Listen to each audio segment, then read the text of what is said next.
सबको मेरा नमस्कार। तो आज हम शुरू करने जा रहे हैं वेदों का ज्ञान।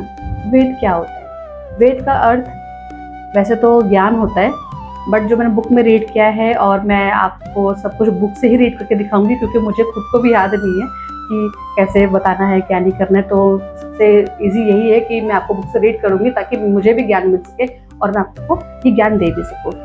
तो मेरे प्यारे दोस्तों, इसके अकॉर्डिंग जो वेद को ब्राह्मण कहा गया है, और जो वेद शब्द है ये विद धातु से निकला है। और जो विद धातु है,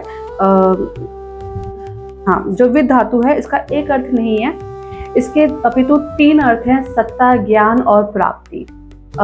इसको एक और इजी मैथड में कह सकते हैं कि ज्ञान, भजन और मंत्र।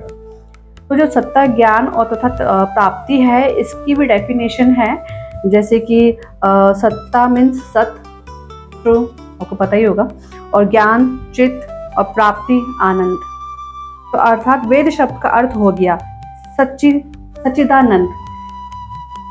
अगर मैंने कोई प्रोनाउंसिएशन गलत किया, क्योंकि मुझे संस्कृत अच्छी तरह से नहीं आती है, तो मैं ट्राई कर रही हूँ संस्कृत पढ़ने के लिए। मुझे अच्छे से नहीं आती है, बट संस्कृत मेरा मुझे बहुत पसंद है। आप फेवरेट सब्जेक्ट भी कह सकते हैं उसको, क्योंकि मेरी पूरी क्लास में अकेली सिंगल मैं ही लड़की थी जिसने संस्कृत ली भी हुई थी। तो मुझे संस्कृत पर्सनली पसंद भी है।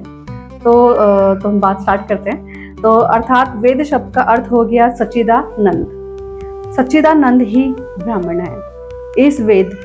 इस प्रकार वेद ही ब्राह्मण है। तो सिंपल लैंग्वेज में वेद का अर्थ है ज्ञान। इतना ही हमारे लिए बहुत है कि हमें वेद का मतलब पता होना चाहिए। वेद मतलब ज्ञान होता है।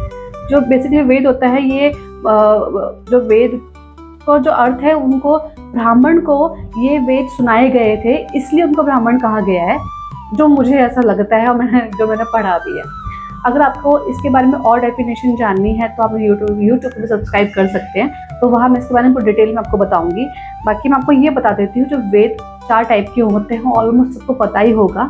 अगर नहीं पता है तो मैं बता देती हूँ।